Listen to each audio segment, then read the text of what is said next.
2500 jeunes stagiaires du 13e programme de formation professionnelle de l'APEJ ont reçu hier des mains du général d'armée Assimi Goïta un chèque géant de plus d'1 milliard de francs CFA pour faciliter leur insertion professionnelle. Le président les a invités à prendre toute la mesure de l'effort consenti par l'État.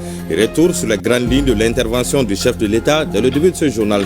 Il y a exactement 2 ans que le peuple malien était debout comme un seul homme pour dire non aux sanctions de la CEDEAO et de l'UEMOA. C'est ainsi que le 14 janvier a été décrété journée de la souveraineté retrouvée. Le rappel de cette mobilisation exceptionnelle dans ce journal.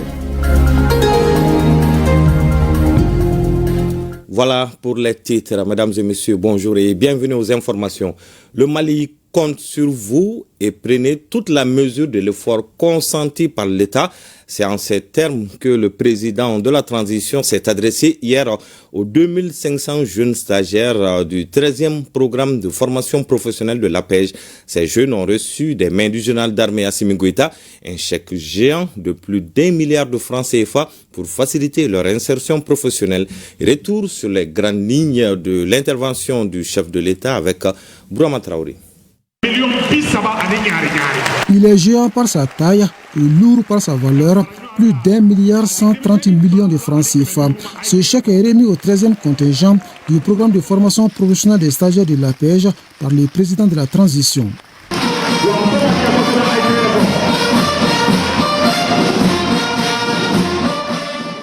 Avant les gestes du jour, le chef de l'État est accueilli dans une atmosphère électrique.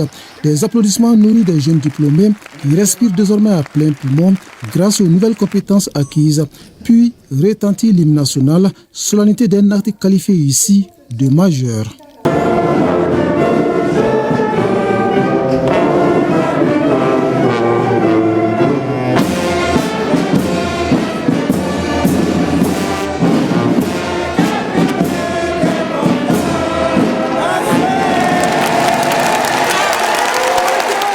Le 13e contingent du programme de formation professionnelle des stagiaires de l'APEJ, ils sont 2500 bénéficiaires. À ces jeunes, le chef de l'État a exprimé toute sa reconnaissance et son admiration. Votre attitude positive dans la construction nationale est porteuse d'une grande espérance pour notre pays. En votre qualité de porte-étendard de la nation, l'excellence et la probité doivent être vos repères dans le processus de refondation du Mali. Au-delà de la tenue d'une promesse, l'accompagnement dont vous bénéficiez ce matin symbolise un pacte renouvelé entre la République et sa jeunesse. Ce pacte, chers jeunes, repose sur une vision, celle d'un Mali fort, souverain, uni, prospère et résolument tourné vers un avenir radieux. Tourner vers un avenir radieux dont l'atteinte est liée en grande partie à la qualité des ressources humaines. C'est pourquoi, rappelle le président de la transition, le souci constant du gouvernement reste la formation pour une jeunesse malienne plus compétitive. Chers jeunes bénéficiaires, soyez au rendez-vous de l'histoire du Mali renaissant, le Mali courant, dont vous devez porter haut les flambeaux. Ce programme de stage que vous venez de parachever est un véritable viatique pour votre autonomie et votre participation à la construction nationale. En vous rappelant cette cérémonie solennelle qui fait désormais partie de votre histoire personnelle, vous devez en permanence porter le Mali dans vos cœurs, être guidé par la ferme volonté d'apporter votre pierre à la consolidation de l'édifice du Mali courant. Vous êtes à présent armés des compétences nécessaires pour devenir des leaders et des bâtisseurs dans vos domaines respectifs. Et je vous le dis avec force, le Mali compte sur vous. Chaque apprentissage que vous avez validé, chaque défi que vous avez relevé et chaque idée novatrice constitue une contribution inestimable à la marche souveraine et irréversible de notre pays. Un pays qui entend consolider et poursuivre les efforts en cours pour réduire le taux de chômage des jeunes qui constituent l'épine dorsale de la nation, une conviction partagée par le président Goïta. Le gouvernement poursuivra le soutien des initiatives en faveur de l'emploi, de la formation professionnelle et de l'entrepreneuriat. Il s'agira à cet effet d'accentuer le renforcement des mécanismes d'accompagnement et de créer un environnement propice à l'éclosion des talents au sein de notre jeunesse en vue de garantir son épanouissement pour l'ouverture de nouvelles opportunités. Dans la continuité des efforts en cours, 2500 nouveaux jeunes bénéficieront cette année 2025 des programmes de formation de l'APEJ. Toutefois, il est constant que le succès d'une telle entreprise à long terme dépendra de notre unité et de l'engagement citoyen de chacun de nous. C'est le lieu de faire appel à tous, parents, éducateurs, acteurs économiques, partenaires publics et privés, afin que nous agissions ensemble pour l'employabilité de notre jeunesse, dans l'intérêt supérieur de la nation. Chers jeunes bénéficiaires, je vous invite à prendre toute la mesure de l'effort consenti par le gouvernement pour votre formation à travers l'APEJ. L'heure est donc venue pour vous de vous lever pour magnifier cette marque de confiance à votre endroit. Plus que de simples bénéficiaires d'un programme, vous êtes appelés à être des architectes soucieux de mettre leur talent au service de la nation et à celui de vos rêves. Néanmoins, gardez à l'esprit que le rêve doit toujours contribuer à changer la réalité. La réalité d'aujourd'hui, c'est la crise sécuritaire face à laquelle les présidents de la transition appellent à une solution nationale pour sortir le Mali de cet imbroglio. Les défis auxquels nous faisons face sont certes nombreux, mais ne doivent cependant jamais affaiblir notre foi en notre capacité collective à surmonter l'adversité. Aujourd'hui, plus que jamais, les Maliennes et les Maliens sont résolus à s'assurer un avenir radieux. Cette vocation nationale exige de chacun de nous un engagement fort et une responsabilité accrue. Un message qui aura un écho auprès de la jeunesse malienne. Jeunesse dont le courage et la détermination aux côtés des autorités de la transition sont salués par le général d'armée Assimi Goïta qui précise: Le Mali ne se relèvera que par la force de ses enfants unis et déterminés. Vive la jeunesse malienne, espoir et avenir de la nation. Ensemble, nous ferons le Mali croît, qu'Allah bénisse le Mali et protège les Maliens. Sur ces vœux, le chef de l'État prend congé des jeunes du Mali, dans l'espoir que le message a été bien compris, afin que plus d'actes concrets soient posés dans le sens du renouveau du Mali. Sur un tout autre sujet, la justice à l'heure des réformes est le thème de la 3e édition de la Semaine nationale de la justice. Une semaine qui a été institutionnalisée et qui donne l'occasion aux acteurs de faire des propositions pour une justice efficace et crédible. Le ministre Kassogué a réaffirmé sa détermination à combattre toutes les formes d'abus et de déviance dans l'accomplissement du service public de la justice. C'était au Centre international de conférence de Bamako. Garbou Pérou et Tchadja Kamara pour le reportage. Briser les barrières et rendre la justice accessible, proche des justiciables, est une des raisons de l'institutionnalisation de la Semaine nationale de la justice. Ces rendez-vous de la grande famille judiciaire avec les citoyens est l'occasion d'écouter et de comprendre pour aboutir à la bonne distribution de la justice. En qualité du président de la commission d'organisation, Dr Diarra construit son intervention sur les valeurs indiciaires de confiance. L'indice de confiance en la justice est passé de moins de 30% à 72% selon le dernier sondage du Malimètre 2024. Il ressort de cette même enquête d'opinion datant du premier trimestre 2024 au point 58 du document, je cite: le niveau de confiance en la justice malienne s'est beaucoup amélioré au cours des dernières années, avec un taux de 72% en 2024, soit une augmentation de 18 points de pourcentage par rapport à l'année dernière, passant de 54% en 2023 contre 72% cette année. Images et chiffres sont les éléments constitutifs des réformes opérées dans le secteur de la justice. Et c'est avec satisfaction que le président de la commission résume s'appuyant sur les textes en vigueur. Le nouveau code pénal compte 702 articles contre 328 dans l'ancien. Et le nouveau code de procédure pénale compte 1373 articles contre 634 dans l'ancien. Nous pouvons affirmer, Monsieur le ministre, que d'antan, le grand corps malade a retrouvé en 2024 une santé de fer et ne cesse d'étonner par ses performances suite à la prophylaxie experte administrée et aux excellents médecins à son chevet. Donner un sang nouveau est le combat sempiternel engagé par le garde des Sceaux. Il met en marche la machine judiciaire. L'impunité jadis générée par les vides juridiques et l'insuffisance de la loi, s'agissant de certains comportements socialement condamnables ou contraires à nos valeurs sociales et culturelles, mais ne tombant pas sous le coup de la loi pénale, n'existe plus. Les abus de pouvoir, corruption, pléthore dans les quartiers pénitentiaires, faux frais de justice, le ministre Kassogué apporte un traitement de choc. Je voudrais rappeler opportunément certains propos tirés de la leçon inaugurale en 2005 du doyen Kéba Mbaye. Je cite, que ceux qui détiennent une parcelle de pouvoir et en abusent, ou qui se sont enrichis en foulant aux pieds les règles d'éthique se les disent, ils n'inspirent aucun respect aux autres. Or, le respect de ses concitoyens est le bien le plus précieux du monde.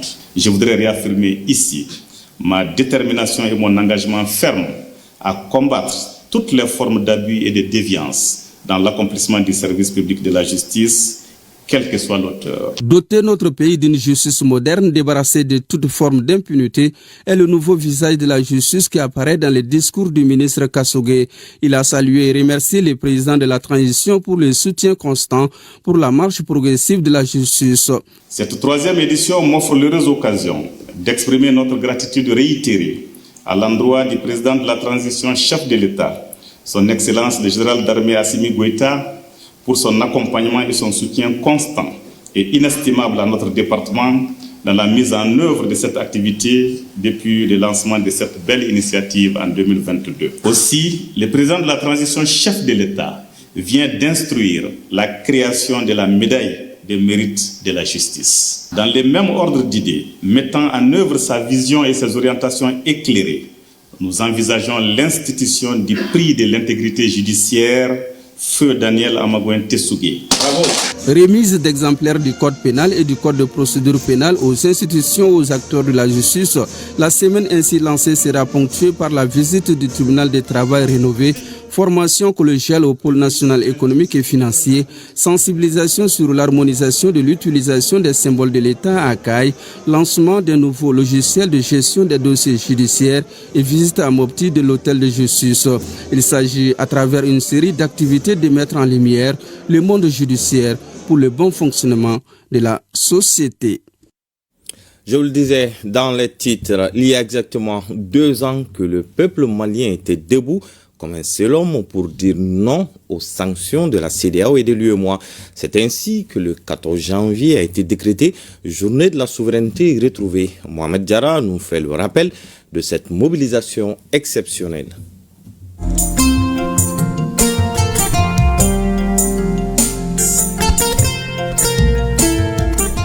Le Mali, terre des grands empires et de guerriers, le pays de Souniata Keïta a souffert le martyre. Ce jour 14 janvier 2022 coulaient des larmes. Oui, des larmes suite à la trahison et au complot ourdiche pour des desseins inavoués.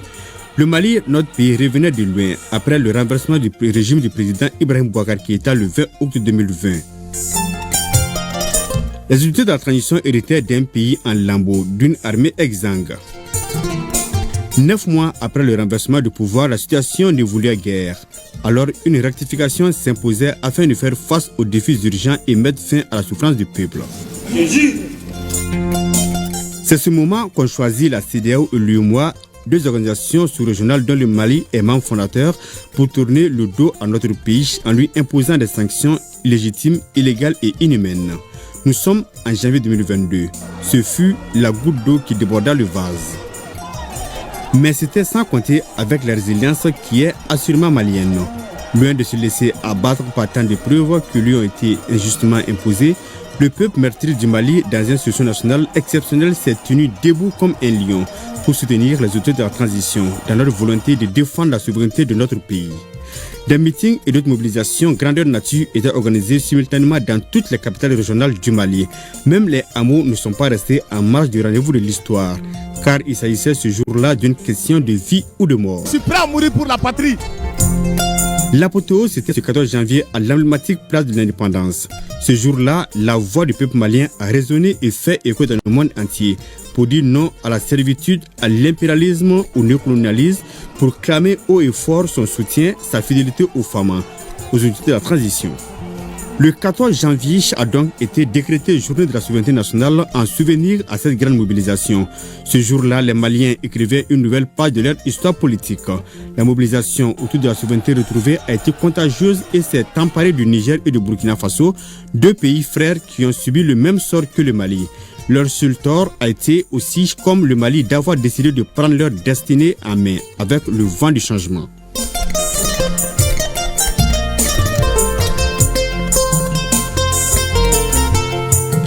Le Mali est donc depuis le 14 janvier 2022 un pays qui s'est résolument engagé sur la voie de la souveraineté retrouvée. Une souveraineté qui confère désormais à l'État la plénitude de son pouvoir et son autorité sur l'ensemble du territoire national. Et une volonté des autorités qui s'est traduite par la reconquête de l'entièreté du territoire national par les vaillantes forces de défense et de sécurité nationale.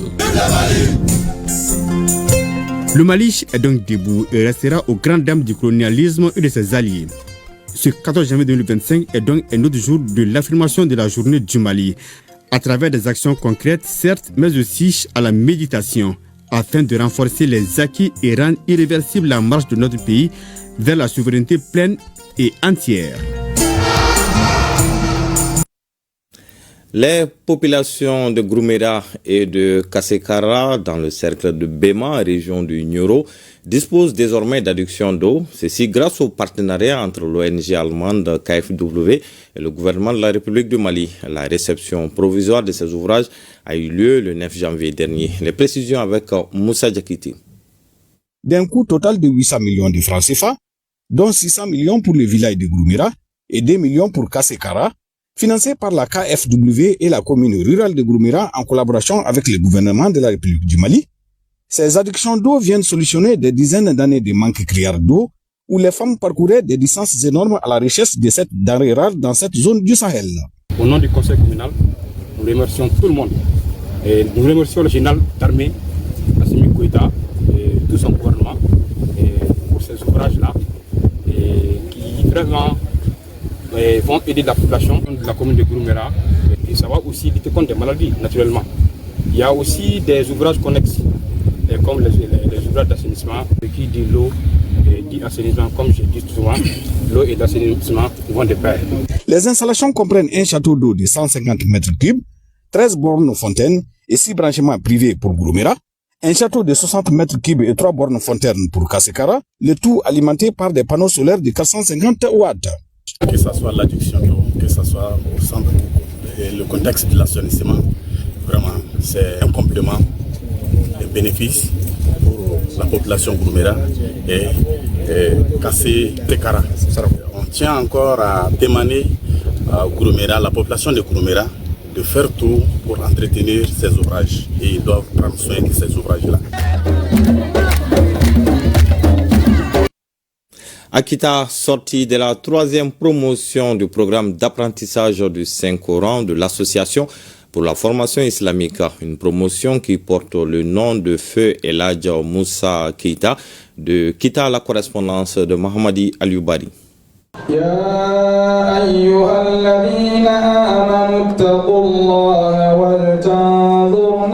L'association pour la formation islamique Afikita offre des opportunités aux musulmans de tout âge et de tout niveau intellectuel de maîtriser le Saint-Coran en 3 mois. Elle vient de mettre à la disposition de la région une 3e promotion, baptisée promotion El Hadj Moussa Sagale Keita, non moins président du Haut Conseil islamique de Kita. Aux encadreurs et apprenants, tout passe par cette Dieu, parent et guide.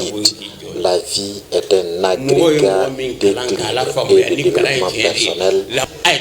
Nous constatons que l'islam développe de jour en jour Et les gens s'intéressent de plus en plus vraiment à la formation coranique et les gens apprennent à connaître les religions. Nous avons constaté qu'au niveau de la promotion, c'est 28 personnes qui ont reçu leur attestation.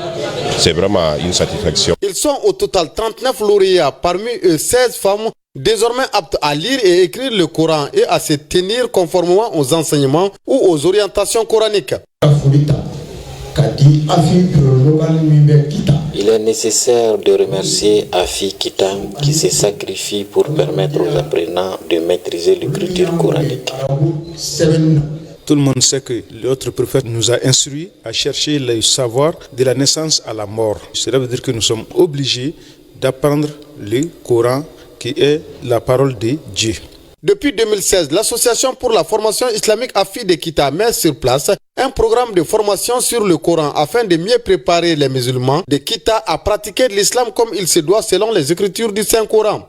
Une série de remises d'attestation aux apprenants terminalistes et de reconnaissances aux personnes qui se sont fait remarquer pour la promotion de l'apprentissage du Saint-Coran à Kita a mis fin à cette cérémonie. Faire découvrir l'énorme potentiel culturel, touristique, économique et social de Nakomo dans le cercle de Kadiolo, région de Sikasso. C'est l'objectif visé par les initiateurs du festival Bani. Le thème de cette 4e édition est paix et cohésion sociale. Le lancement des activités de l'édition 2025 de l'événement a été marqué par la pose de la première pierre du centre culturel et artisanal de Nakomo. Le point avec Yourubala Diabaté et Suleiman Bamba. C'était un rendez-vous culturel majeur du Folona qui a mobilisé les acteurs de la culture, les autorités administratives et politiques du cercle de Kadiolo autour du festival Bani de Nakomo, 4e édition. Cette messe culturelle a pour objectif de faire découvrir les énormes potentialités culturelles, touristiques, économiques et sociales dont regorge le village de Nakomo. J'ai initié ce festival pour plusieurs raisons. D'abord, nos valeurs culturelles sont en train de s'effriter. Ensuite, nous sommes à la frontière avec 3 pays, en l'occurrence la Côte d'Ivoire, le Burkina Faso et la Guinée. Ce festival va créer un brassage entre ces pays.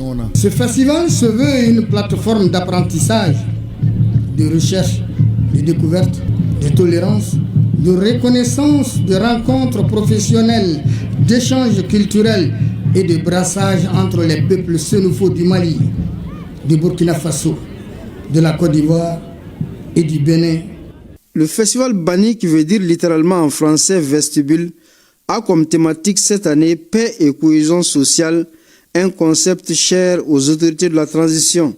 Je vous exhorte à une meilleure prise en compte de conscience en vue de mieux protéger, mieux conserver, mieux diffuser, mieux vulgariser davantage nos valeurs ancestrales pour largement promouvoir notre patrimoine culturel. La culture, c'est ce qui reste après avoir tout perdu.